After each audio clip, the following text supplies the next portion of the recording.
Answering the question, who are the seeders, is a key to understanding the UFO phenomena. Ufologists see several possibilities of who the visitors are and what they're up to. Are they extraterrestrial, ultra-terrestrial, interdimensional, or a combination of these? Seeing the phenomenon as demonic may in fact be an oversimplification. Ufologists supporting all theories often cite the Bible. It will not be different in this presentation. A quick summary so that you can skip to the parts you're most interested in. First, I'll talk about Yahweh as the original seeder, and along with non-biblical views of Yahweh. Next, we'll look at who are the nine. What are they up to? Can we find them in prophecy? We'll look at the history of fallen angels, Nephilim, Anunnaki, before the flood. We'll examine Enki as Nephilim's seeder and corrupter of the original seed. The history continues with the Enki-Enlil conflict in post-flood times. Next, we'll look at the spread of Nephilim civilization around the ancient world. Lastly, we'll talk about what's going on today, Nephilim alien activity and Bible prophecy. The question of human origins is important to all of us.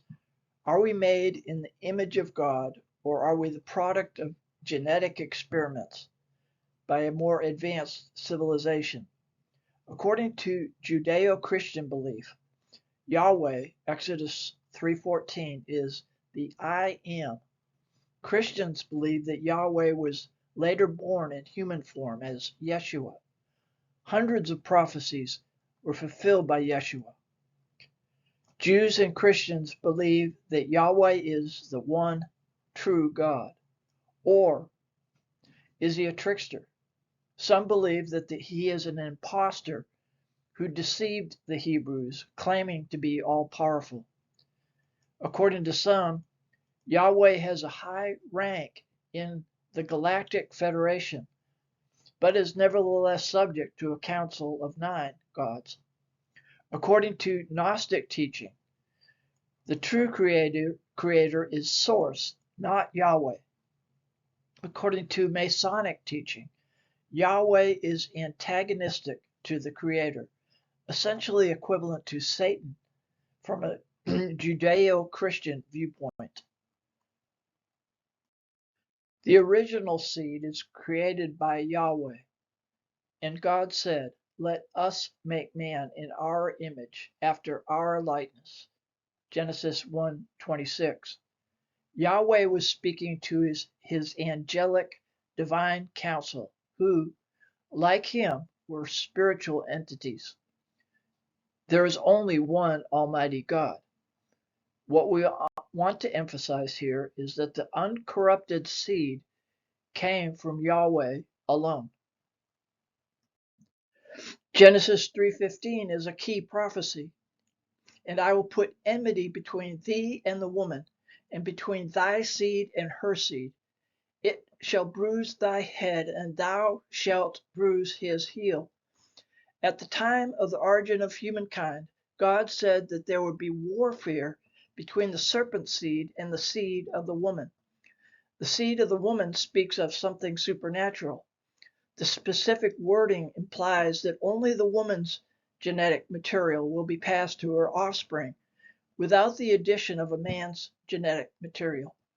In contrast, the seed of the serpent is in enmity or complete opposition to the seed of the woman.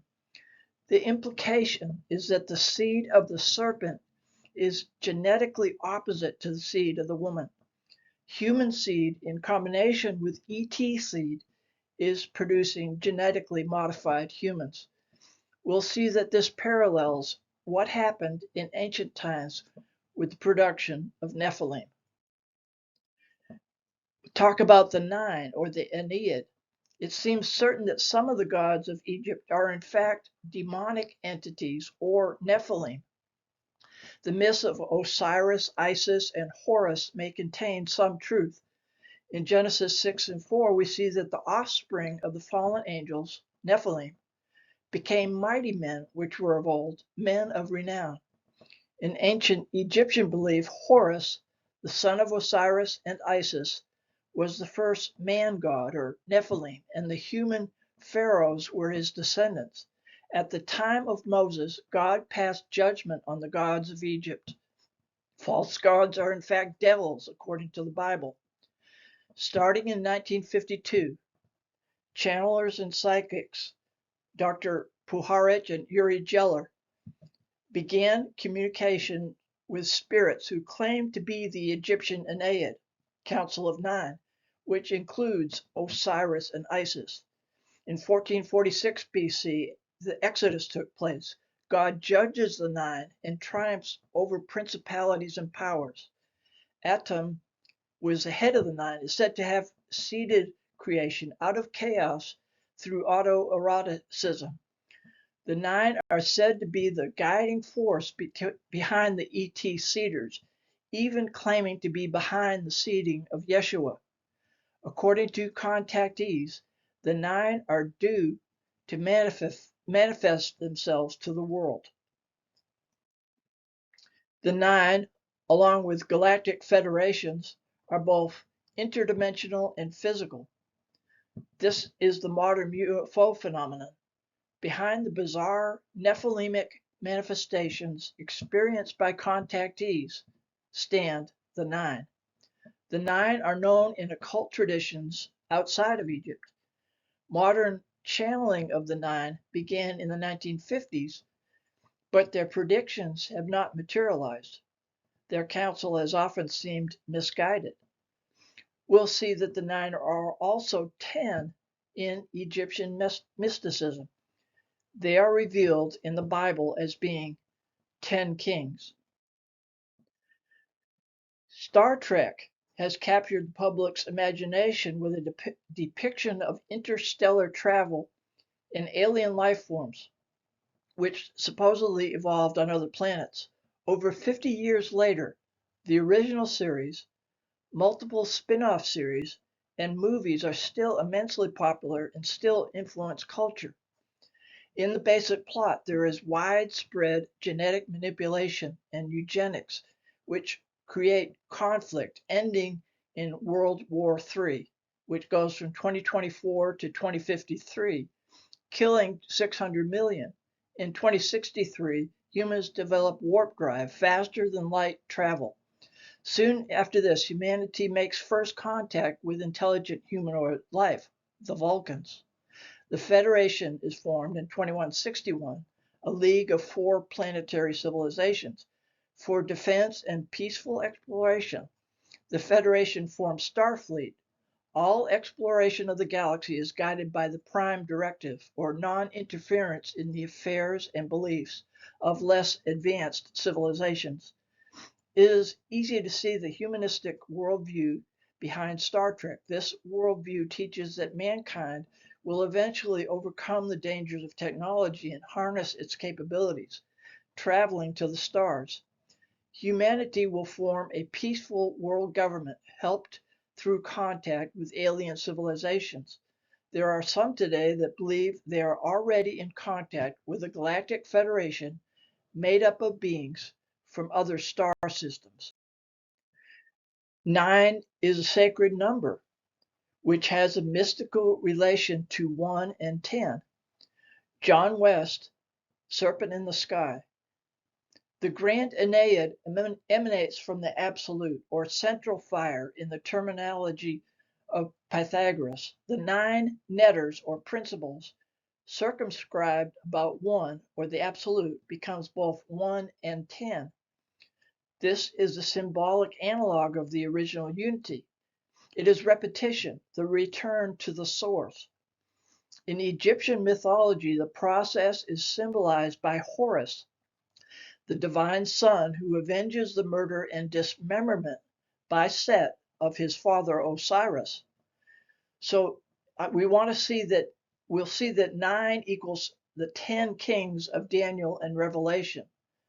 In the Bible, the Ennead is revealed to be used by God and will be used by God to accomplish his purpose. He will again pass judgment on the demonic gods. Daniel 2:43, and whereas thou sawest iron mixed with miry clay, they, or the 10 kings, shall mingle themselves with the seed of men, but they shall not cleave one to another, even as iron is not mixed with clay. According to several of our sources, the 9, together with the Galactic Federation, has created multiple species of extraterrestrials. From Daniel 2, the seed or offspring of the 10 kings will mingle with the seed or the offspring of men. The 9 will attempt to mix off-world Nephilim genetics with that of humanity through a galactic alliance. Revelation 17 and 12, and the 10 horns which thou sawest are 10 kings, which have received no kingdom as yet, but receive power as kings 1 hour with the beast. There is research showing that there is a civilization working in secrecy that is not controlled by central governments. This breakaway civilization controls vast wealth and technology, with the emphasis being on military power. The beast of Revelation 17 represents a dark global power structure, which may be, in fact, the same as the breakaway civilization. The 10 horns of Revelation 17 represent 10 kings, which will transfer their power and strength to the beast. By genetic manipulation, the 10 kings will transform themselves into human form.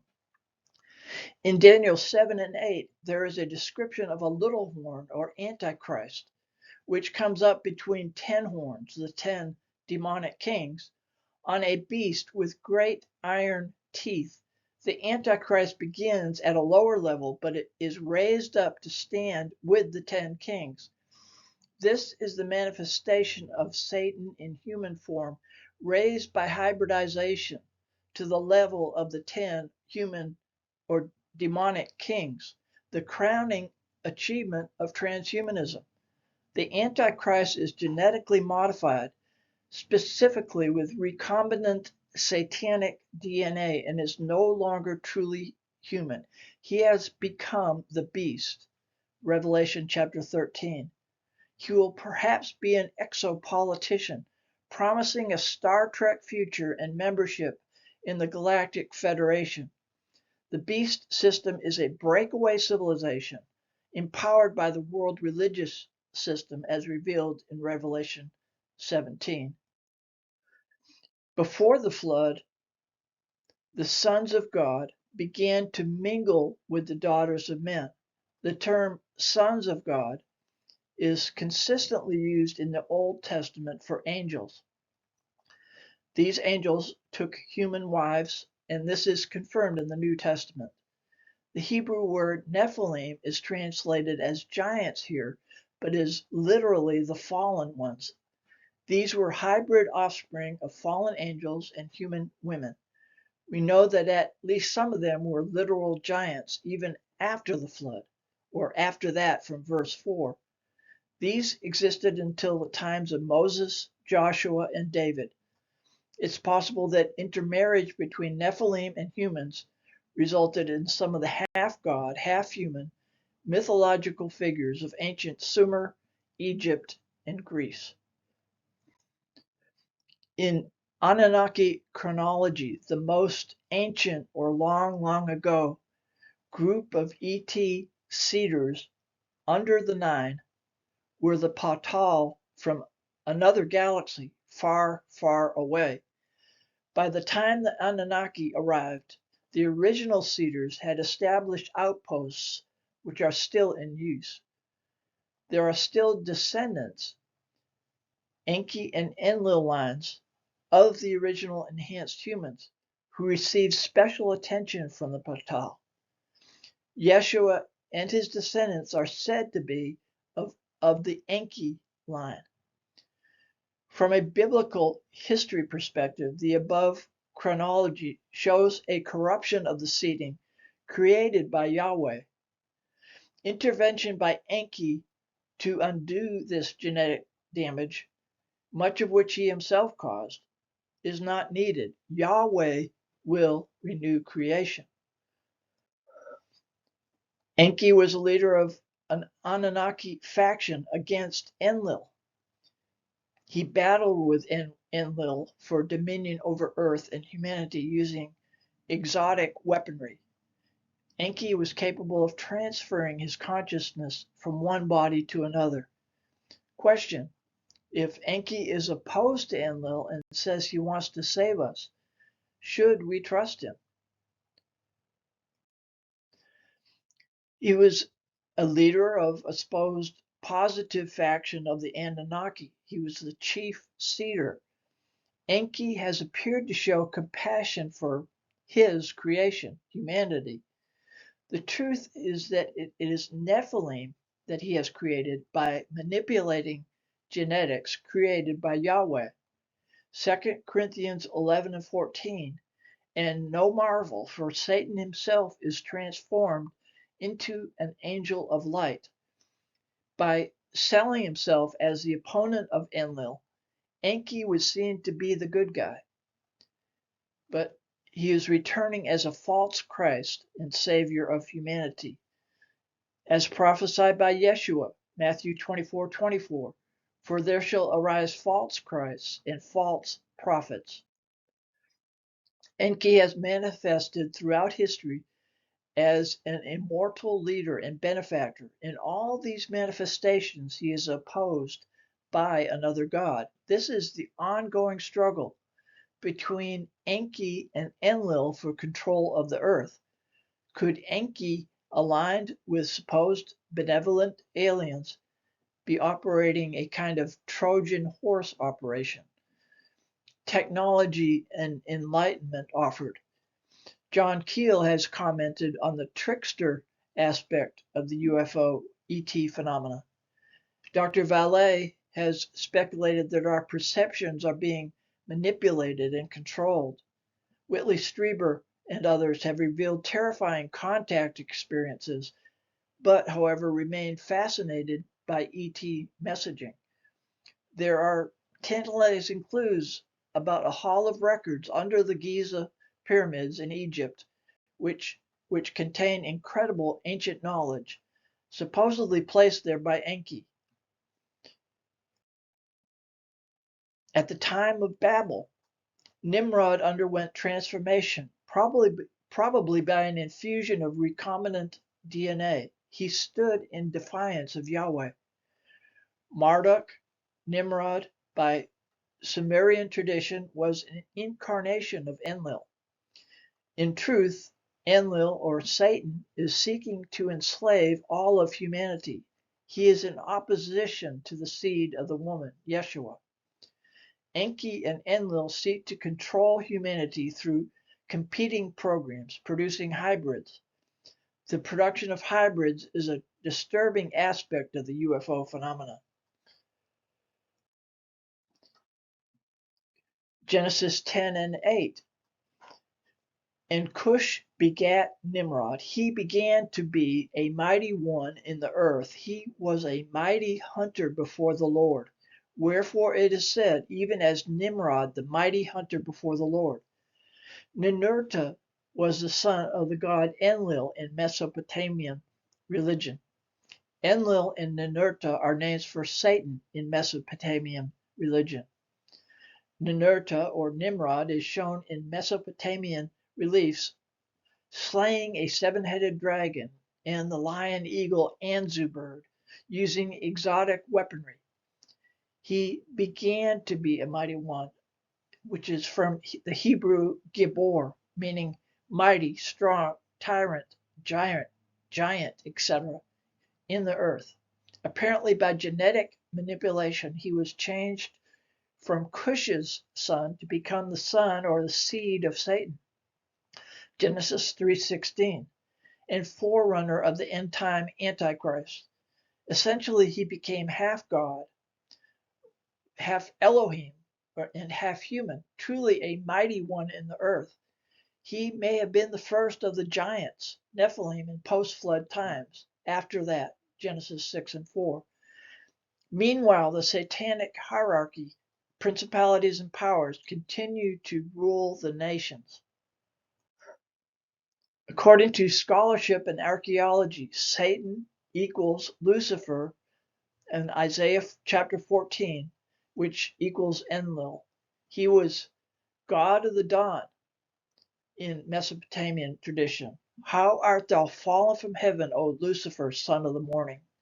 Isaiah 14. He caused devastation to nations who opposed him. How art thou cut down to the ground, which didst weaken the nations?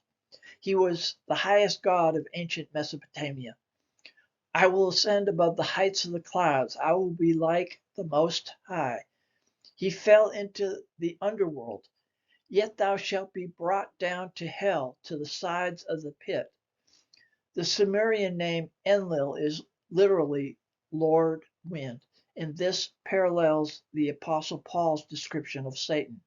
In Ephesians 2:2, he's called the prince of the power of the air. From archaeological research, he was the great red dragon or serpent.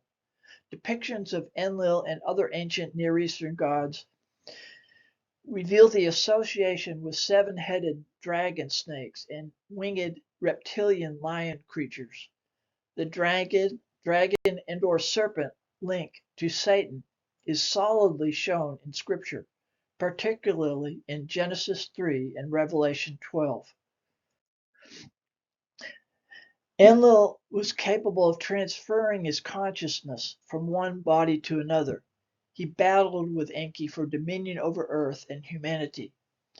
Question: is the Enlil-Enki conflict being used by Yahweh to further his own purpose? In pre-flood times, Nephilim civilizations spread around the globe. Apparently, the rebellion, which started with fallen angels procreating with human women, had spread rapidly. In ancient times, knowledge was offered as a Trojan horse operation. Today, we're seeing this in recovered UFO technology. Enki promises to be the savior of humanity and to actually restore biodiversity. Enlil, or Set within the Aeneid, is thought by some to be the true power behind the Exodus.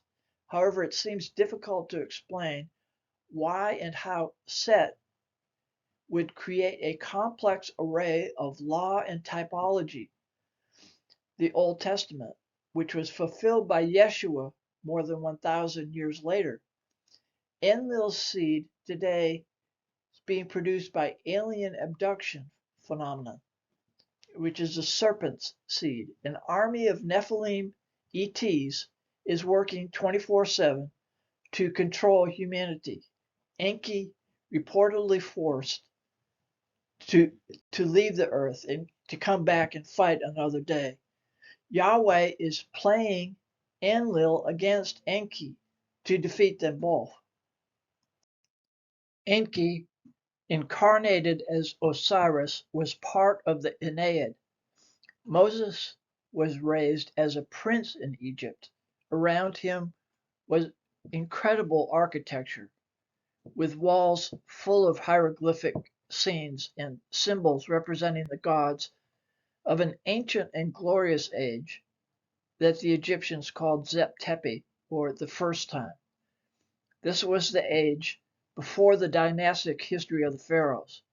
The scenes directly behind Pharaoh's throne revealed the chief gods of the first time. Moses opposed Pharaoh and the gods of Egypt.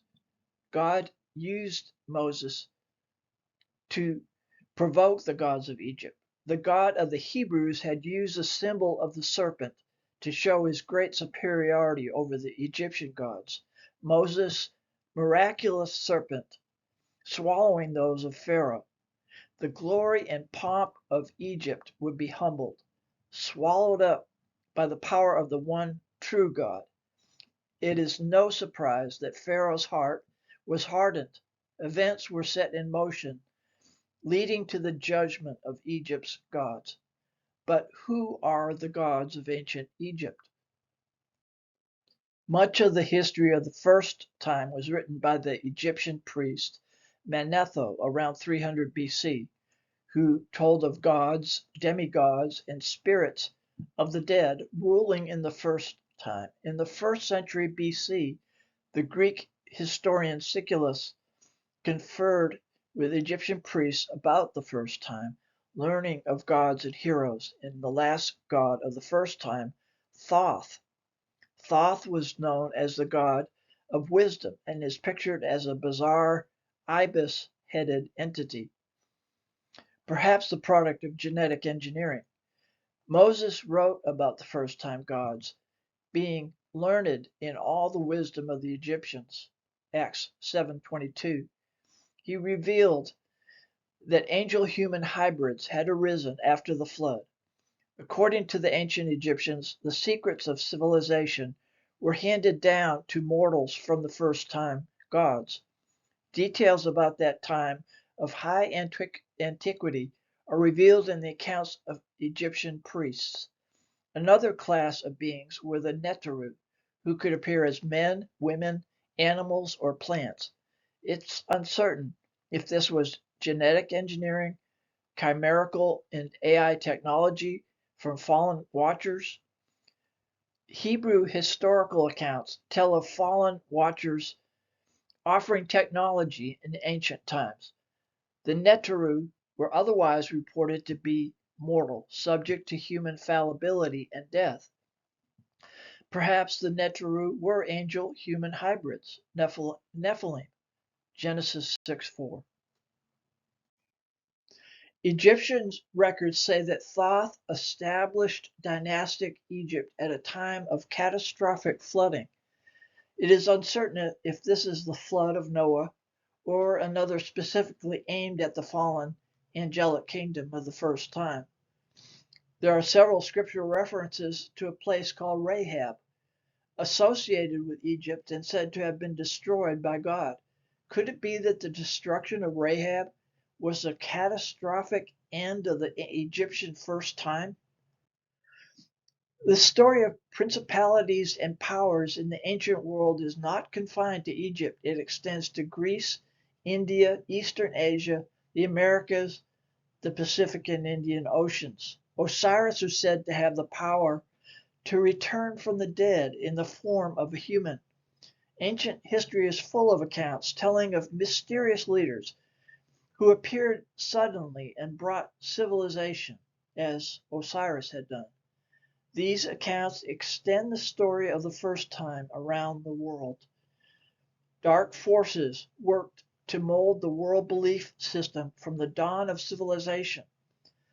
The God of this world was building his global empire.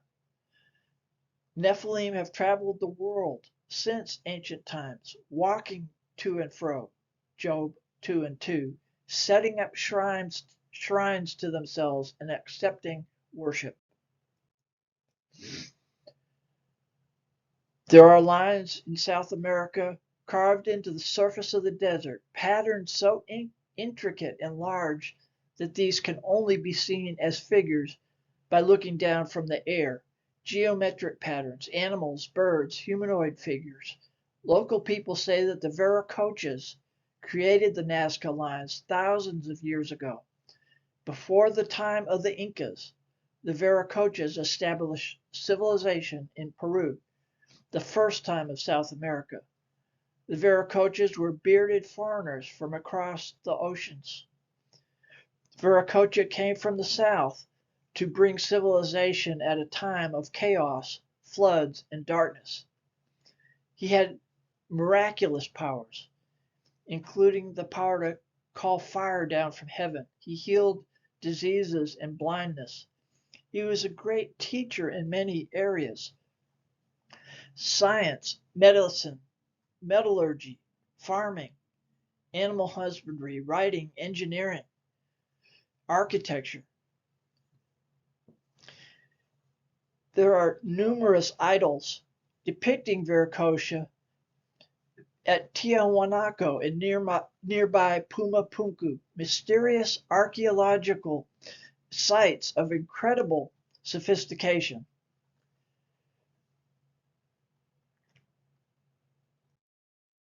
Different names, but same God. A bearded white man who had arrived by a supernatural boat from across the Atlantic. He was symbolized as the feathered serpent. He was a great civilizer, builder, lawmaker, astronomer, mathematician, metallurgist, agriculturist, artist, and timekeeper. He had attendants, other gods who assisted him. We have seen that the world of the first time was technologically advanced and interconnected. According to the Edfu temple texts, the surviving gods of pre-dynastic Egypt had fleets of powerful engine-driven ships capable of sailing around the world. Their mission was to restore and expand the Nephilimic civilization. Extensive and detailed accounts from ancient India describe the Vimanas, a flying craft able to travel around the world and even off planet. After his departure, kingship descended from the gods to mere men. Evidence of common influences can be found all over the ancient world. There are hints of the influence of Viracocha in the Pacific Ocean. Statues with similar features have been recently excavated at the extremely ancient site of Göbekli Tepe in modern Turkey. Moving to the present day, Jesus foretold that there will be a repeat of pre-flood conditions. The hybrid activity of the UFO phenomenon is predicted by the Bible. All the way back at Eden, Yahweh foretold the conflict between the seed of the woman, Yeshua, and the seed of the serpent. The aliens routinely extract reproductive material from humans to create alien-human hybrids. Many female abductees report having been impregnated only to have the fetus removed after a few weeks in the womb. Abductees say that they very often encounter alien human hybrids during abduction experiences. Contactees report that the change will remove all unenlightened people from Earth. According to UFO religion, the aliens are our space brothers, and the change is the start of a golden age of enlightenment. They believe that aliens are here as mankind's savior. They will save us from man-made and natural disasters. They have guided the evolution of mankind from the beginning and in fact are our creator. According to the Bible, this takeover plan will not succeed. Daniel 2:44. And in the days of these 10 kings shall the God of heaven set up a kingdom which shall never be destroyed, and the kingdom shall not be left to other people, but it shall break in pieces and consume all these kingdoms, and it shall stand forever. The Omega point, singularity. This doctrine is based on the teachings of Jesuit friar Pierre de Chardin and has influenced Catholic theologians, including Pope Benedict XVI and Pope Francis. Many in the Vatican believe that mankind's move toward the Omega point, singularity, is being guided by higher extraterrestrial beings. The higher beings will be exposed as demonic Nephilimic powers. Humanity will be enticed by the promise of merging into the universal intelligence, evolving towards the Omega point. According to the doctrine, ETs are here to help humanity evolve to the next level. Vatican astronomers want to be the first to have solid proof of contact with extraterrestrial life. In so doing, they will establish themselves as a religious elite in charge of world religion. Should we trust the good aliens? Should we fear the bad aliens? Are we joining a galactic federation, or are we seeing the world turned into a prison? The symbolism of some key Bible verses suggests that principalities and powers will be brought under control. Isaiah 34:11. But the cormorant and the bittern shall possess it, the owl also and the raven shall dwell in it, and he shall stretch out upon it the line of confusion and the stones of emptiness. They shall call the nobles thereof to the kingdom, but none shall be there, and all her princes shall be nothing. And thorns shall come up in her palaces, nettles and brambles in the fortresses thereof, and it shall be an habitation of dragons, and a court for owls. Revelation 18:1. And after these things I saw another angel come down from heaven, having great power, and the earth was lightened with his glory.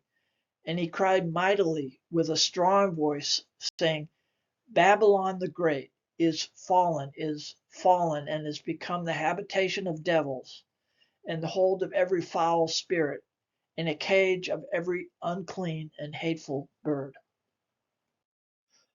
Please see my resources, including my book, Control System. Thanks for listening, watching.